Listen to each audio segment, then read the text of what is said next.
बेटियों के साथ अत्याचार हुआ, उसके बाद सियासी पार्टियों की चुप्पी और चंद्रशेखर रावण जैसे दलित चिंतक वहां पर ना पहुंचे। इसके बाद कहीं ना कहीं कई सारे सवाल खड़े हो रहे हैं। हमारे साथ सुशील तिवारी जी हैं। आज आपका हम इंटरव्यू कर रहे हैं। कल आपने एक अखबार को इंटरव्यू दिया था, उसमें आपने चंद्रशेखर रावण पर तीखी टिप्पणी की थी, वजह क्या है? नहीं, देखिए, ऐसा है कि हम इस घटना को बताने से पहले बता दें कि साफ साफ जो पॉपुलर फ्रंट ऑफ इंडिया है उसने चंद्रशेखर रावण को मना किया है कि कहीं भी नहीं जाना है जहां पे एक कट्टरपंथी समाज जो हिंदुओं का दोहन करता हुआ पाया जाए। लेकिन जहां पे हिंदुओं का आपस में झगड़ा हो वहां पे चंद्रशेखर रावण को जरूर पहुंचना है। देखिए, हमारा सवाल यह है आपके चैनल के माध्यम से, चूंकि जहां उत्तर प्रदेश और लखीमपुर की घटना का मामला है वहां पे जो हिंदू बहनों को इन्होंने रेप करके, जो दो बंदे हैं जुनैद और सुहेल, इन्होंने पहले रेप किया, रेप करने के बाद में उसको पेड़ पे लटका दिया और फांसी पे लटका दिया और उसको ये तुल दिया कि ये आत्महत्या इन्होंने किया। देखिए क्या हुआ है, इनके मजहब में ये कट्टरपंथी, जो ये अपनी बहन से विवाह करने वाले कट्टरपंथी, इनके मजहब में ये लिखा हुआ है कि गला रेत के मारो, हलाल करके मारो। इन्होंने कन्हैयालाल तेली को इसी तरीके से मारा, जो मोहम्मद गौस और मोहम्मद रियाज जो आज जेल में है, और उसके बाद उन्होंने स्वयं वीडियो बनाया और बताया कि जो है इस तरीके से जो हमारे मजहब के खिलाफ बोलेगा, हमारे भगवान के खिलाफ बोलेगा, उसका गला रेतना है। तो क्या हुआ, ये पकड़ जा रहे हैं। तो इन्होंने नया रणनीति करी है। आप अगर जाएंगे, अंकिता सिंह झारखंड की घटना है, वहां पे देखे होंगे तो शाहरुख खान पेट्रोल डाल के जला देता है, मोहम्मद शाहरुख खान जो भी है, तो पेट्रोल डाल के और जला देता है, जंगन्य अपराध करता है। उन घटनाओं का इस घटना से क्या? मैं बता रहा हूं उन घटना से। देखिए, आप अंकिता सिंह झारखंड, आप वहीं पे दुमका में फांसी पे वही रेप करके एक आदिवासी लड़की को पेड़ पे लटका दिया जाता है। दो घटना हो गई। तीसरी घटना आप आ जाइए जालौर में एक दलित महिला को पेट्रोल डालकर जला दिया जाता है। चौथी घटना दिल्ली में आ जाइए, नैना मिश्रा को गोली मार के अरमान नाम का व्यक्ति जान से मार देता है। वो मतलब लव को स्वीकार नहीं करती और धर्मांतरण नहीं करती। तो ये सारी घटना लखीमपुर जैसी सिमिलरिटीज है। या जौनपुर की प्रिया सोनी की बात कर लीजिए, उसमें भी जो है इश्तियाक नाम का लड़का रहता है, उसका गला काट देता है अगर वो धर्मांतरण नहीं करती। तो ये सारी 5-6 घटनाएं जो तत्काल की है, मैं जो आपको गिना रहा हूं, ये सारी घटनाओं में हिंदुओं पे एक कट्टरपंथी समाज के लोग षड्यंत्र के तहत जो है हमला करते हैं और जान से मार देते हैं। कहीं कन्हैयालाल तेली गला रेत दी जाती है, कहीं पेट्रोल डाल दिया जाता है, कहीं पे रेप करके फांसी पे लटका दिया जाता है। ठीक है, उत्तर प्रदेश में ईश्वरीय अवतार योगी आदित्यनाथ सरकार है, तुरंत यहां पे न्याय मिल जाता है और 1 महीने में उनको फास्ट कोर्ट के माध्यम से सजा भी मिलनी है। लेकिन हम चंद्रशेखर रावण या तथाकथित भीम आर्मी, जो 4 टुटपुंजियों की, भाड़े के टट्टुओं की एक भीम आर्मी जो बना रखा है, जो बाबा साहब भीमराव अंबेडकर का नाम बेच रहा है, या इंटरनेशनल चलिया ओम प्रकाश राजभर की बात कर रहे हैं। जी, तो चंद्रशेखर को मायावती के उत्तराधिकारी के रूप में देखा जा रहा है और वो लगातार उभर के सामने आ रहे हैं। नहीं, ये उभर नहीं रहे, वो पीएफआई की फंडिंग है। और कुछ देखिए, बुरा मत मानिएगा, कुछ भाड़ मीडिया है जो है वो उसको पोषित कर रही है, जो वामपंथ मीडिया है, जो राष्ट्र को नहीं मानती है, राष्ट्र को तोड़ने में विश्वास करती है, वो उसको जो है कर रही है, मतलब पोषित कर रही है। वो कहीं कुछ दिख नहीं रहा। अगर ऐसा होता चंद्रशेखर रावण, अगर वो एग्जिट नहीं होता तो योगी जी के खिलाफ क्या उसको मात्र 4 वोट मिलते? मुझे बताइए, क्या उसकी जमानत जब्त होती? मैं इसीलिए जोड़ना चाह रहा हूं कि ये 6 की 6 घटना, जो जघन्य अपराध, वही गोवंश मारने वाले, वही गाय के मांस खाने वाले, वही जिहाद करने वाले, वही इस देश पे जो है गजवाए हिंद लागू के सपना देखने वाले, वही मदरसों में बम बनाने वाले जो सपना देखने वाले, उसी कौम के लोग ने हिंदुओं के बेटियों को फांसी पर चढ़ा दिया, पेट्रोल डाल जला दिया, गोली मार दिया।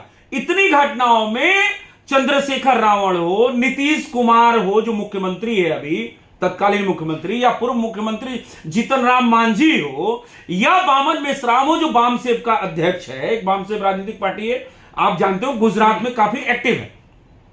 उसी तरीके से ये चंद्रशेखर रावण, हमारा कहने का मतलब है कि सारे के सारे जो घटनाएं हुई हैं, जब लखीमपुर में आप आते हैं, जिस घटना पे हम ये वक्तव्य दे रहे हैं, तो लखीमपुर में टोटल 6 बंदे होते हैं, जिसमें 5 तो हलाल करने वाले होते हैं, समझ रहे हैं ना, हलाल करने वाले, एक ही कट्टरपंथ, एक ही भगवान को मानने वाले, 5 टाइम की पूजा करने वाले होते हैं।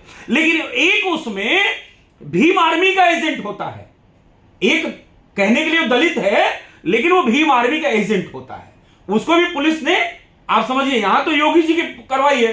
अब समस्या ये है कि यहां पे जब दलित या आदिवासी या कोई भी होता है, तो जो दलित का अपने आप को मसीहा बताता है, वो बंदा ऐसे जगहों पे क्यों नहीं जाता? वो हाथरस में जरूर चला जाएगा, जहां पे कोई छोटी भी घटना होगी, वो जालौर में चला जाएगा, जहां पे अखिलेश यादव भी नहीं गए और अन्य नेता भी नहीं गए वहां। देखिए, अखिलेश यादव जी पे तो हमें बड़ी जो है शर्म आती है।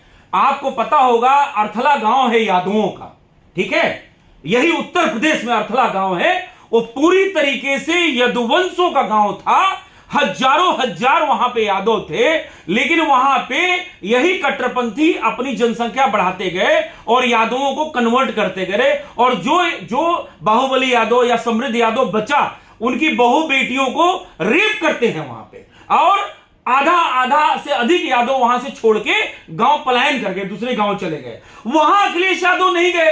आप कहां दलित हिंदू के पास हो जाएंगे? आप समझने का प्रयास करिए।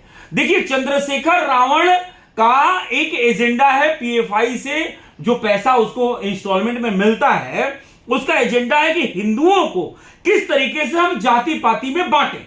पीएफआई पे बैन की मांग क्यों नहीं करते आप? नहीं, पीएफआई पे देखिए 80% से ज्यादा सरकार जो है उस, देखिए, भारत कॉन्स्टिट्यूशन से चलता है भाई, हिंदू आर्मी भी एक संगठन है।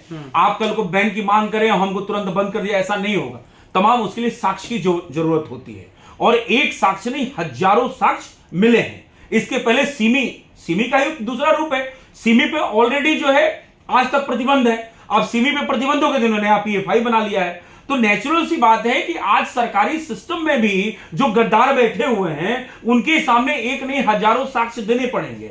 आप समझिए, बनारस के अंदर हमें पता है कि ज्ञानवापी जो परिसर है वो हमारा है, हमारे भगवान शिव वहां हैं, लेकिन आज उन्हीं विधर्मियों को, उस न्यायपालिका में बैठे हुए विधर्मियों ने आज सैकड़ों साल से उसको रोक रखा था, लेकिन आज वही न्यायपालिका में सुधर्मी लोग बैठे, उन्होंने न्याय किया, साक्ष्यों को माना, और देखिए हमें कहीं ना कहीं जीत मिलती हुई नजर आ रही है। तो हम पीएफआई को भी बंद करेंगे और कराएंगे, उस लक्ष्य की तरफ हम बढ़ रहे हैं। लेकिन सच्चाई ये है, दुनिया ये जानती है कि पीएफआई जो है वो पाकिस्तान से स्वचालित संस्था है सिमी के बंद होने के बाद। तो मुझे जो कहना है, जो इसका तात्पर्य है पूरे वक्तव्य का, कि हे मेरे दलित भाइयों, जो दलित का मसीहा अपने आप को कहता है, उसको दलित से कोई प्रेम नहीं है।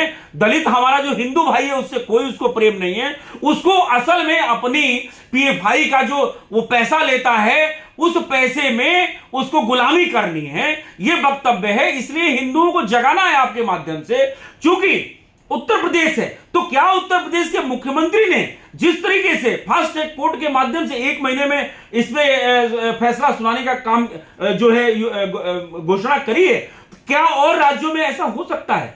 और राज्यों में जहां पे हिंदुओं का आपस में एक छोटा झगड़ा भी हो जाता है, वहां पे ये सारे के सारे गिद्ध, जीतन राम मांझी, नीतीश कुमार, ओम प्रकाश राजभर, चंद्रशेखर रावण और जितने भी गिद्ध हैं वहां पहुंच जाएंगे। लेकिन क्यों नहीं एक शब्द भी चंद्रशेखर रावण को इस लखीमपुर कांड में निकला? बस समझने का प्रयास करिए। पीएफआई ने साफ उसको मना किया, कान ऐंठ लेती है, बोले ए सपोले हो तुम मेरे, तुम वहीं घुस जाओ बिल में। तुमको जहां पे एक कट्टरपंथी समाज जो अपना पाकिस्तान हिस्से में ले चुका है, बार बार मैं कहता हूं, कट्टरपंथी विधर्मी, वो विधर्मी जहां पे हिंदुओं पे प्रहार कर रहे हैं, वहां पे चंद्रशेखर रावण, बामन मिश्रा, ओम प्रकाश राजभर, जीतन राम मांझी, नीतीश कुमार, इन जैसे भेड़िए, ये जो गिद्ध हैं, इनको सांप सूंघ जाता है और बिल में घुस जाते हैं। कहने का मतलब जो चाल और चरित्र है ये उजागर करने की बात है। और भीम आर्मी जैसी जो कट्टरपंथी संगठन है, जो पीएफआई पीएफआई की दलाली करके चलती है, पीएफआई के टुकड़ों में पलती है, तो हिंदू आर्मी उजागर करने के लिए ये वक्तव्य जारी कर रही है। बाकी हमारे लखीमपुर की बहनों के साथ हो या दिल्ली की नैना मिश्रा के साथ हो या झारखंड की घटना हो, सबके साथ संवेदना है। तो ये हमारे साथ सुशील तिवारी थे, जिन्होंने लखीमपुर की घटना पर अपनी बात रखी और चंद्रशेखर रावत पर निशाना साधा।